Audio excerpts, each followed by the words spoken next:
your biggest expense of life is your lack of knowledge. So if you're a salesperson or an entrepreneur or a business owner, the only thing that separates you right here from where you want to be is your what?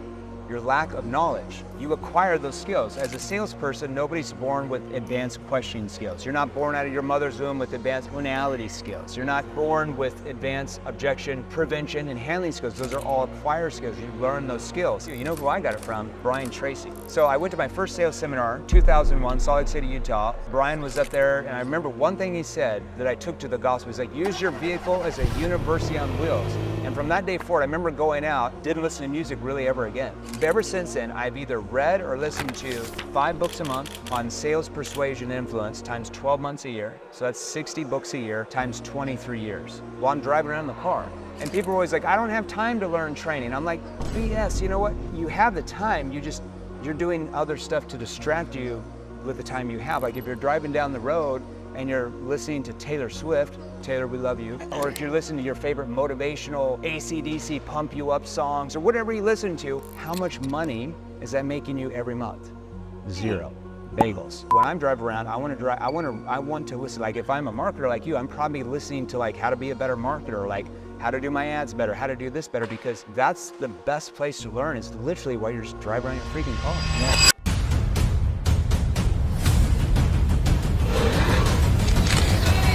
Like right now, you're basically the hottest sales trainer around. I have no idea. Yesterday I read this, I think it's an article or something.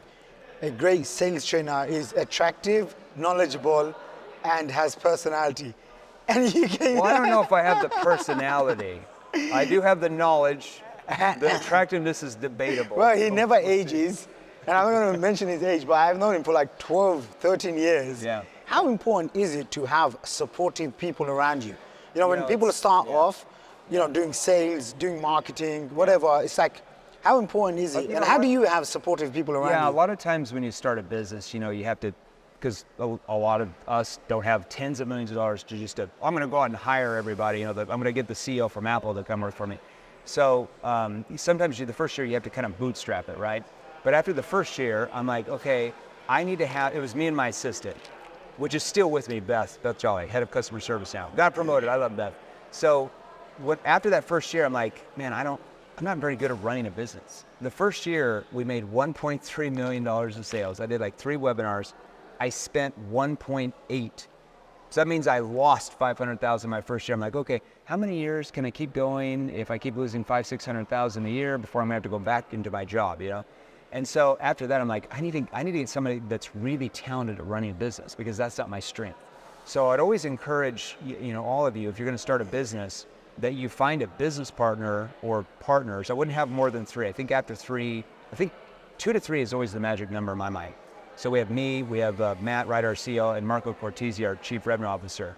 And they each are very strong in certain areas, and they're weak in others. And I'm strong in certain areas, maybe that they're weak, and vice versa. So it's like we're all 3 like have our strengths and weaknesses, and we balance each other out in those areas. And that's why it's grown so fast. So I really understand that you can have the greatest product, the greatest service, greatest whatever you sell, but if you don't have the right team around you, it just takes so long to get anywhere. And once you get the right team, it's just like everything changes. And it's happened to us. Like we wouldn't be, everybody comes up to be like, oh, you're crushing it, you're doing it. I'm like, no, my team is crushing it. I'm just the guy on the ads and that does the training. Without the team, there's no crushing it, you know? No team, no crushing it. I love it. Yesterday I read this, I think it's an article or something. A great sales trainer is attractive, knowledgeable, and has personality. And you can... Well, I don't know if I have the personality. I do have the knowledge. The attractiveness is debatable. Well, he never ages. And I'm not going to mention his age, but I've known him for like 12, 13 years. Yeah.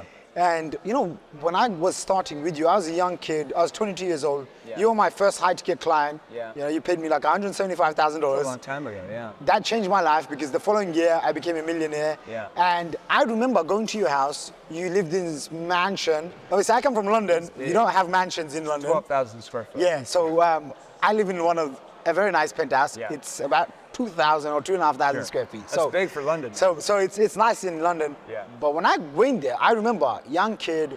Yeah. kind of broke. You know, you were my first high ticket client. Yeah. I went out to see you, and you had all these books. Yeah. And I had heard this thing. I never internalized it. Yeah. Like right now, I've never owned a TV. It's been like, since I started, 13, 14 years. Yeah. The reason why I share that is, I remember seeing you disciplined. After 3, 4 p.m., you're like, okay, work's over. And I'm like, what do you mean work's over, man? You're like, no, it's my kids' time. It's gym time. And you'd be up every morning early. I learned a lot of these habits from you, man. Yeah. I don't know if I ever told you this. I don't think you told me Even that. books as well. I remember thinking, he's so rich. Why does he read books? And I don't know if That's you... what got me rich. Yeah, and and I was like, okay, instead of watching TV and being entertained, I need to educate myself and read books. Obviously, you have a book. Yeah. You are proper into education, books, courses, training. Yeah. You know, you learn from. How is that? Do you still learn? You know, like Myron said up on stage, your biggest expense of life is your lack of knowledge. So if you're a salesperson or an entrepreneur or a business owner, the only thing that separates you right here from where you want to be is your what? Your lack of knowledge. Quite literally, that is the only thing that separates you. So if you want to be an amazing marketer, the only thing that would separate you from not being is your lack of knowledge of how to market. So you acquire those skills. As a salesperson, nobody's born with advanced questioning skills. You're not born out of your mother's womb with advanced tonality skills. You're not born with advanced objection prevention and handling skills. Those are all acquired skills. You learn those skills. And since I was 22, you know who I got it from?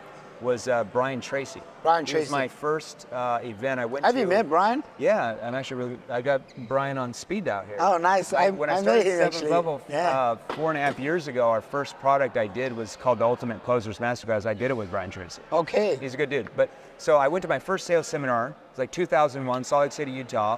And Brian was up there, and I remember one thing he said that I took to the gospel. He's like, use your vehicle as a university on wheels. And from that day forward, I remember going out, I didn't listen to music really ever again.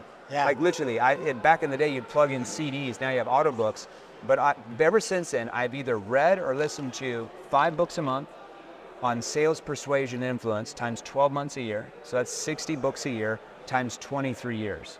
That's Wow. about 1,450 some books on sales, persuasion, influence. Now, I didn't read all 5 every month. I typically will read 2, and then I listen to 3 while I'm driving around in the car. And people are always like, I don't have time to learn training. I'm like, BS, you know what? You know what I do? Because, I'm a crazy, I do 2 things that are pretty crazy. I always floss my teeth all the time when I eat. I'm crazy like that. And then I always iron all my clothes. So every morning I'm sitting there ironing my pants, ironing my shirt. I've got my phone on, my things on. Right now I'm going through an advanced body language course. And I might only have 5 minutes while I'm ironing. So I'll watch it for 5 minutes. Then I'll get in my car, plug it in, driving to the chiropractor for 10 minutes. I'm listening to that, so I got 15 minutes in. Then I'm driving back to the office another 15 minutes.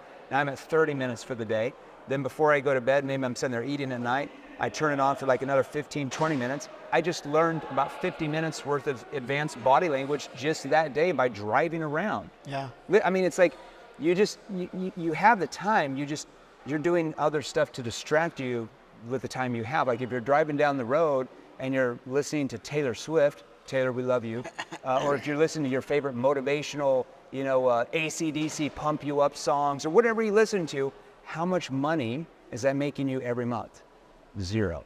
Bagels. So when I'm driving around, I want to listen. Like if I'm a marketer like you, I'm probably listening to like how to be a better marketer, like how to do my ads better, how to do this better, because that's the best place to learn is literally while you're just driving around your freaking car. Yeah. No, Crazy. 100%. I mean, I remember developing so many habits after meeting you. Yeah. Because it was the first time I actually lived with someone who was very wealthy. Actually, you were the first guy, right? So I remember, like, it was a huge experience. I never went to a house that had a swimming pool, right? Like, It was huge. In It was London, a you huge don't have that house. stuff. So Yeah. I remember, like, being a kid and then seeing, wow, this is how millionaires live. Well, it was you. Yeah. And I think I lived with you for, I don't know how many weeks it was. 3 or 4 weeks, I think, something like that. Almost 4 weeks, yeah. But I remember it had a huge effect, and that immersed, like that immersion, Tony Robbins talks about, if you want to learn and master something, immerse yourself in it, right? Yeah. How important is it for people, to immerse themselves? And then, this is also the stuff that you teach in your sales training. Yeah. I haven't been through sales training in a long time. Yeah. Maybe I should pick up some courses. Well, there you go. Maybe you should pick up some courses. There you go. We got 36 now or something. Okay. And what's your best-selling course right now? The average course that like an individual salesperson would buy is called NEPQ 3.0 Pro, and that's our 45-hour virtual training platform, 45 hours of training content from everything from connection questions to get them to let their guard down, situation questions, problem awareness, solution awareness, consequence, how to present, how to close or commit them to take the next step. And then they have, wait for it, 57 training calls a week. Now, What? we don't expect Yeah. them to be on 57 training calls, but we have clients in all time zones all over the world. So we have sales trainers in all time zones over the world that do different training for those time zones. Wow. So if you're in Hong Kong, you're not like having to wake up at 2 a.m. to watch Jeremy on a training call. We've got sales trainers in Asia that are actually doing NEPQ there, right? Yeah. So you're on their training calls, and you still have the archive versions of me. We have training calls for Europeans, right? All that stuff, advanced tonality, advanced objection prevention, advanced objection handling. I even do one of those training calls per week where I teach them how to make NEPQ specific to their industry. That's like an hour and a half group training call that sometimes has thousands of people on there. So that's probably the one that most people buy if they're an individual salesperson selling anything. And then we of course have like company training for companies that have anywhere from 5 sales reps to our biggest client has almost 30,000 sales reps. Wow. And they go through the virtual training platform and they have different training calls for their groups as well by me and our account managers. Jeremy, I've known you for obviously a very long time. Yeah. Back then you were making 100 grand a month. Now you're making about 100 grand a day. I think we make a lot more than that, but that's good. But it's That's- not all profit. yeah, Let's so- say we have $300,000 in sales a day. I mean, you're not profiting all that. Yeah. I wish. Yeah. But no, we have to have fulfillment costs and we have Yeah. marketing costs. So like, you went from say $1 million a year to, what, 50 million? My best year in sales, I made 2.9 million in income, like commissions. Yeah, but So- I think when you first met me, I was making like maybe 1.5 million in commissions, but then it got more after that. I got Yeah. better. And so now let's just say you're doing say 35 to 50 million a year. Yeah. Okay. How has that personally changed your life? I don't. It really hasn't. You're not wearing Louis Vuitton shoes No, and I don't wear. Yeah. bowling, and your CEO, by the way, he's Yeah. not like that as well. And he said to me yesterday, he goes, I could also afford a $150,000 watch, but, Yeah. and he's saying basically, I see people like chains and everyone's, listen, I'm not Yeah. judging, but Jeremy is a friend of mine, so I want to always get into the brains of my Yeah. friends. So it's like, is it just like a maturity thing or? I mean, to me, like we could pay ourselves a lot more than what we do, but like we're more focused on like 5 years down the road, 10 years down the road, 25 years down the road. Like we want Sev Level to be here long after we're gone as an organization, as the largest sales training organization on the planet. We got a lot of work to do. We have to humble ourselves sometimes and realize we don't know everything, that we need to bring in maybe some different people in different areas to help us get to that point. So we'd rather keep more of the money in the company to bring in better people and like more skilled people in certain areas, even positions we don't even have yet, that will be needed as we scale to really get us to eventually where we want to be. So, I mean, I don't like buy stuff at Walmart, which no offense to Walmart, but sometimes the clothes break down fast. So, I might have a $200 pair of jeans on. I like 7 Mankind's, my favorite. This is a Theory shirt, so it's probably $80, Yeah. And these boots are maybe $200. Yeah. And that's about it, man. Now my underwear, those are $1,000. No, I'm just joking. Just regular underwear. But no, I never really. My Are thing you going to get in the merch game? I don't know. The thing with the designer shoes, Yeah. I love the way they look, but they're so uncomfortable. Yeah. I bought a pair of Gucci shoes like a year ago, and I put them on and wore them for a couple of days, and like, man, these are uncomfortable. I never wore them again. So I usually to work I wear like what are they called? Cole Haans. Yeah. Like they kind of look a little bit dressy, but they have like the Nike soles. They're like $150. Yeah. But they go good with like I wear like maybe some Armani. They're not slacks, but they're kind of the mid between slacks and jeans. They're like $250. Okay. That's about my limit. Yeah. I'm not buying pants for $1,000. I don't care enough. I don't know. Yeah. Yeah. No, it's good. And then obviously, because when you make lots of money, you also, different opportunities come along. Some of them, they might not serve you. Like I remember when we were younger, when I was younger, you was also younger. Yeah. We go in, hey, do you want to invest in oil? You want to invest in gas? Yeah. You want to invest in this gold mine? You know, and I'm like, okay, sign me up. 50 You know, grand here, 20 grand here, 100 grand But here. for me, it was like 200 grand there, 600 grand there, and I mean, How much of that did you lose? I lost over certain figures, like over probably 1.5 million. I probably lost 90% of that money. There was like a 7-year stretch where all these, when you make a lot of money, everybody, the sharks come out. They're like, oh, if we put in this oil well in you know, South Korea, there's a gold mine in a year, you're going to be a trillionaire. Oh, really? Here's 100 grand. 6 months later, company dissolves. Yeah. Oh my gosh, yeah. I've Definitely gone learned my through lesson that. from this. How do you, because you know, your stuff is so good, people watching this, they go through your stuff, they start making money. Yeah. Right?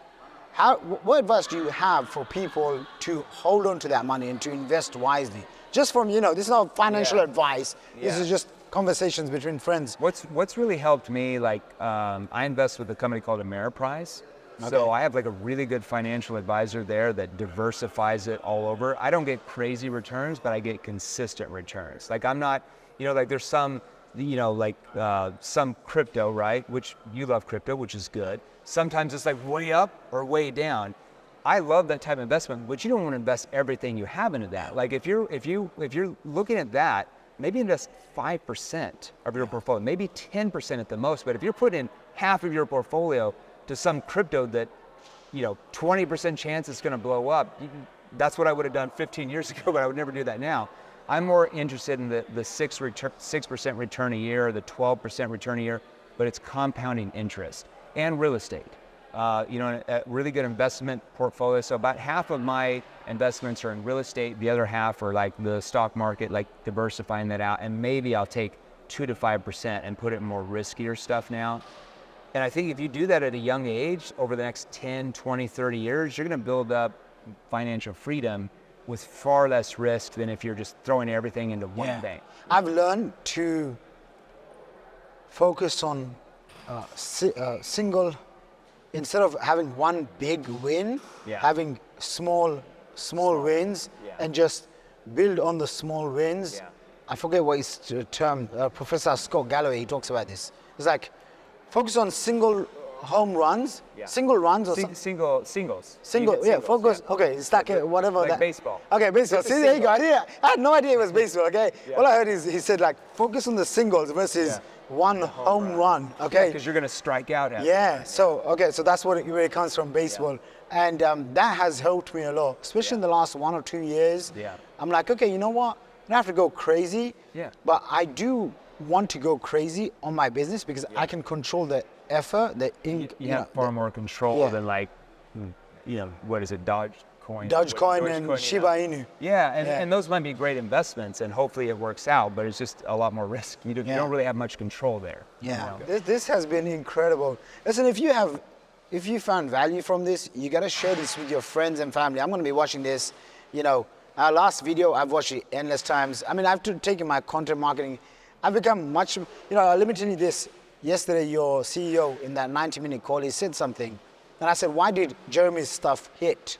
Right? Because we're in an event, 6,000 people here. There's probably at least 10%, 600 people wanting to get into sales, right? But Jeremy has cracked the code, and he's cracked it at a global scale, global level. And I asked him, you know what he said? He said, we make our free stuff so good that even if people don't buy, they still get value. And like tell everybody else. Like yesterday, I watched a reel, I think, right? And I'm like pausing it and writing it down, and I sent that text to a lead, right? I didn't say, hey, I'm following up. I'm like, man, I can't ever do that. That's like... No, it's true.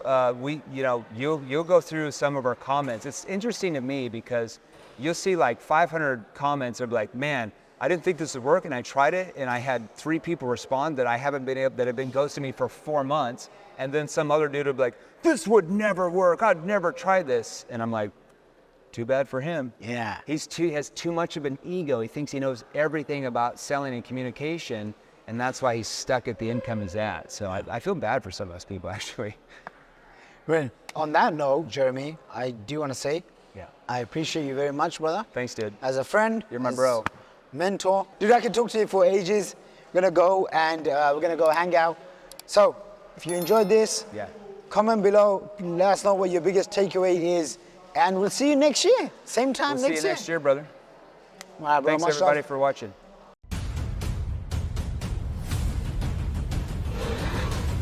Welcome to the stage with two